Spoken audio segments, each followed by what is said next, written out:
उत्तर प्रदेश के इटावा में आक्रांता मोहम्मद गौरी के सेनापति की अवैध मजार को मिट्टी में मिला दिया गया है, जो सरकारी जमीन पर अवैध तरीके से बनाई गई थी।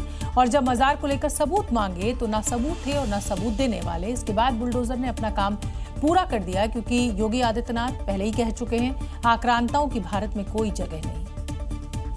भारत की धरती उन आक्रांताओं के लिए जिनकी भारत के प्रति आस्था नहीं है, जो भारत के प्रति निष्ठा नहीं रखते, भारत के संस्कारों का सम्मान नहीं कर सकते, बहुत अच्छा, बहुत उन लोगों के लिए भारत की धरती धर्मशाला नहीं हो सकती है, एकदम नहीं हो सकती है। योगी के इस बयान के बाद का ट्रेलर भी आ गया। इटावा में जंगलों के बीच सरकारी जमीन पर मजार बना रखी थी। 3000 स्क्वायर फीट में बनी मजार बिहड़ वाले सैयद बाबा के नाम से प्रसिद्ध थी, जो मोहम्मद गौरी का सेनापति था। लेकिन मजार को लेकर वन विभाग ने नोटिस देकर मजार से जुड़े दस्तावेज मांगे थे, लेकिन दस्तावेज नहीं मिले तो फिर रातों रात मजार को जमींदोज किया गया। की गई वन विभाग ने पहले नोटिस दिया, कागजात मांगे, पक्ष रखने के लिए कहा, लेकिन कोई भी सबूत पेश नहीं कर पाए। योगी के महाबलियों ने अपना काम पूरा कर दिया तो वन विभाग ने उस जमीन पर पौधारोपण कर दिया। जहां कल तक सीमेंट रेत का ढांचा खड़ा था, वहां पौधे लहरा रहे हैं। उत्तर प्रदेश में अवैध के खिलाफ बुलडोजर है और इसी बुलडोजर का खौफ है कि सीतापुर में अवैध मदरसे पर हैमर चलने लगे। और हथौड़ा सरकार ने नहीं बल्कि मदरसा संचालक ने खुद चलवाया, क्योंकि कब्जाधारी को लेकर काम जारी।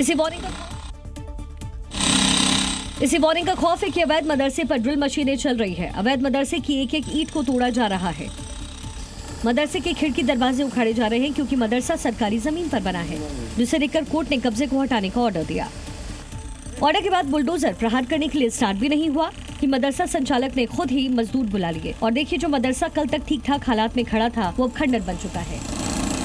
मदरसा डीएम कोर्ट के निर्देश के बाद तोड़ा जा रहा है।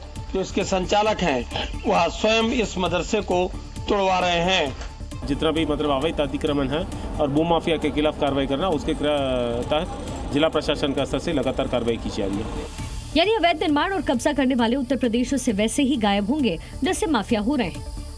उत्तर प्रदेश में आए धर्मांतरण के मामलों के बाद अब स्पेशल सेल बनेगी। मेडिकल कॉलेज में सेल बनाने के लिए राज्यपाल आनंदीबेन पटेल ने निर्देश दिए हैं, जिसके बाद अब धर्मांतरण का अड्डा ध्वस्त होगा। और इसे ध्वस्त करने में उत्तर प्रदेश के मौलाना भी योगी आदित्यनाथ के साथ दिखाई दे रहे हैं। क्योंकि लखनऊ के केजीएमयू जैसे संस्थानों में धर्मांतरण के मामले आए थे, जिसके बाद राज्यपाल ने इस पर लगाम लगाने के साथ एक स्पेशल सेल बनाने के निर्देश दिए हैं, ताकि धर्मांतरण के मामलों को पहले ही रोका जा सके। अब इसी के तहत सेल कॉलेज के छात्रों, रेजिडेंट डॉक्टर्स और कर्मचारियों के बीच एक्टिव होगा। संदिग्ध एक्टिविटी पर नजर रहेगी। समय समय पर जागरूकता अभियान चलाया जाएगा। किसी भी शिकायत को दबाने के बजाय नियम के मुताबिक कार्रवाई सुनिश्चित की जाएगी। स्वतंत्रता का भी इसमें ध्यान रखा गया है। वो जागरूकता करना है, मेंटर मेंटी प्रोग्राम है, उसकी रिपोर्टिंग करनी है।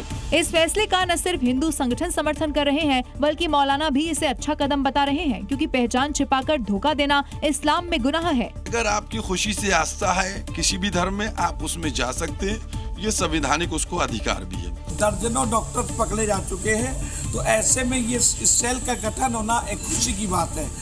निर्देश आ चुके हैं, सेल का गठन किया जा रहा है। और अब शामत उस धर्मांतरण गैंग की आने वाली है, जो कि हिंदू लड़कियों को टारगेट करने की फिराक में है।